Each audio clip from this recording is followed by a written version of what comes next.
Triple R తర్వాత pan India ప్రాజెక్టులతో దూసుకుపోతున్న మన ఎన్టీఆర్ గారు దేవరా మూవీ సెట్స్ పై ఉండగానే వార్ 2 మూవీ చేస్తున్నట్లు మనందరికీ తెలిసిందే. అయితే ఫైనల్లీ ఎన్టీఆర్ గారు వార్ 2లో ఎలా కనిపించబోతున్నారో మూవీ మేకర్స్ రివీల్ చేశారు. ఇందులో ఎన్టీఆర్ గారు భారతీయ రాయజెంట్ గా నటిస్తున్నారని నిర్మాత ఆదిత్య చోప్రా వెల్లడించారు. అంతేకాకుండా ఎన్టీఆర్ గారి పాత్ర కేవలం ఈ సినిమాకి మాత్రమే పరిమితం కాలేదని, ఆ పాత్రను కొనసాగిస్తూ ఈ స్పై యూనివర్స్ లో మరో మూవీని కూడా తీసే అవకాశం ఉందని చెప్పారు. అలాగే ఈ స్పై యూనివర్స్ ఫ్రాంచైజీలో తెరకెక్కే చాలా మూవీస్ లో ఎన్టీఆర్ గారు గెస్ట్ రోల్ చేస్తారని ప్రొడ్యూసర్ గారు ప్రకటించారు.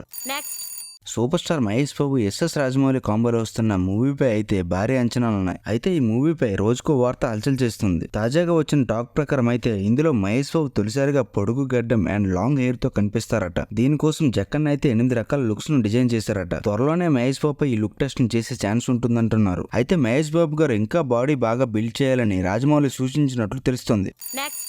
డైరెక్టర్ రాహుల్ సదాశివన్ తెరకెక్కించిన బ్రహ్మయోగం మూవీ ఆడియన్స్ కు డిఫరెంట్ ట్రీట్ ని ఇవ్వగా ఈ మూవీ మలయాళంలో మమ్మూటి గారికి మరో మంచి హిట్ గా నిలిచింది. అయితే ఈ మూవీ ఇప్పుడు ఓటీటీలోకి వచ్చేస్తుంది. ఈ మూవీ ఓటీటీ రైట్స్ ను సోనీ లీవ్ సొంతం చేసుకోగా ఈ మూవీ మార్చి 15న మలయాళంతో సహా తెలుగు, తమిళ భాషల్లో స్ట్రీమింగ్ అవుతుందని కన్ఫర్మ్ అయింది. మరి ఈ మూవీని ఓటీటీలో చూడాలనుకునే వారు మరికొన్ని రోజులు ఆగితే సరిపోద్ది.